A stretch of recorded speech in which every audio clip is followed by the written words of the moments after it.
क्या education minister Dharmendra Pradhan जी को resignation देना चाहिए कि नहीं देना चाहिए? पूरा का पूरा सोशल मीडिया 2 हिस्सों में बँट चुका है। कुछ लोग कह रहे हैं सब रेजिग्नेशन से कुछ नहीं होगा, कुछ लोग कह रहे हैं सब कुछ हो जाएगा। अब इसको ज़रा प्रैक्टिकली समझते हैं। सबसे पहले रेजिग्नेशन देना चाहिए कि नहीं देना चाहिए? आंसर देना चाहिए। बिकॉज़ ये पहला पेपर लीक नहीं है उनके अंडर, इससे पहले बहुत सारे पेपर लीक हो चुके हैं। 2024 में हुआ था, 2026 में हो गया। अगर इनको चेंज नहीं किया तो आगे भी हो जाएगा। तो इनको तो भाई साहब रिज़ाइन करना ही पड़ेगा बिकॉज़ इनसे सारा का सारा खेल नहीं संभल रहा है, एजुकेशन नहीं संभल रही है, पेपर लीक नहीं संभल रहे हैं। तो इनको हटाना सबसे ज़्यादा इंपॉर्टेंट है। तो भाई साहब इनका तो बात मान ली ना कि रेजिग्नेशन होना ही होना चाहिए। बच्चे इसी बात की माँग रख रहे हैं। दूसरा कुछ लोग आर्ग्यू करते हैं भाई साहब कि सिर्फ रेजिग्नेशन से सब कुछ हो जाएगा, सब कुछ नहीं होगा। सबसे पहले तो अंदर डर बैठेगा बाकी मिनिस्टर्स के और जो नए मिनिस्टर आएँगे कि हमारी गद्दी जा सकती है अगर हमने अच्छे से काम नहीं किया, अगर जनता चाहे तो। बाकी कुछ लोग कह रहे हैं वैसे सिस्टम को चेंज करना पड़ेगा। यार बिल्कुल करना पड़ेगा।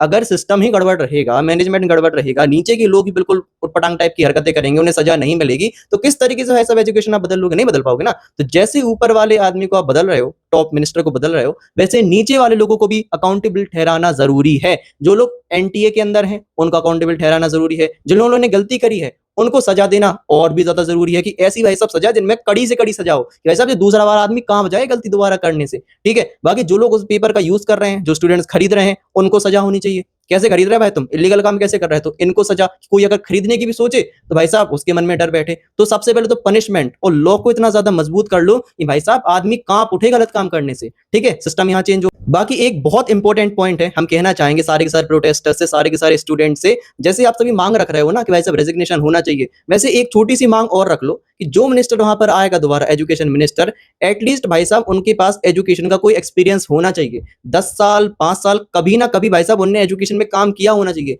कोई उन्हें नॉलेज होनी चाहिए। अगर कोई भी निठल्ला आके बैठ गया, तो भाई साहब फिर करना पड़ेगा अपन सभी को इतना सारी मेहनत। तो ये है ना भाई साहब अगर कोई बैठ रहा है ना उस गद्दी पे, तो वो उस काबिल भी होना चाहिए कि भाई साहब वो एजुकेशन को सँभाल सके। कोई भी एडसेंट आदमी वहाँ पर हमें नहीं चाहिए। तो ये छोटी-सी माँग और है, गवर्नमेंट से रखिए कि रेजिग्नेशन के साथ-साथ आप सभी को इस पे ध्यान देना पड़ेगा कि जो नए मिनिस्टर आएँगे, उन्हें उस चीज़ की नॉलेज होनी चाहिए, एजुकेशन की नॉलेज होनी चाहिए। बाकी गवर्नमेंट यार थोड़ी तो सुन लो बच्चों की, रेजिग्नेशन माँग रहे हैं ना, कोई गलत चीज़ तो नहीं माँग रहे, है ना? तो प्लीज़ रेजिग्नेशन दीजिए, अगर इनसे काम नहीं संभल रहा है, एटलीस्ट इनसे बात ही करवा दीजिए बच्चों की। बच्चे इनसे सवाल पूछेंगे, इनको जवाब देना पड़ेगा, ना आप सभी वो कर रहे हो, ना रेजिग्नेशन दे रहे हो, तो भाई साहब तभी तो प्रोटेस्ट आगे कंटिन्यू हो रहा है। बाकी हम बिल्कुल सपोर्ट करेंगे प्रोटेस्ट को, बच्चे 1 महीने से मेहनत कर रहे हैं, अगर रेजिग्नेशन नहीं मिला ना, तो पूरी की पूरी मेहनत पे पानी फिर जाएगा।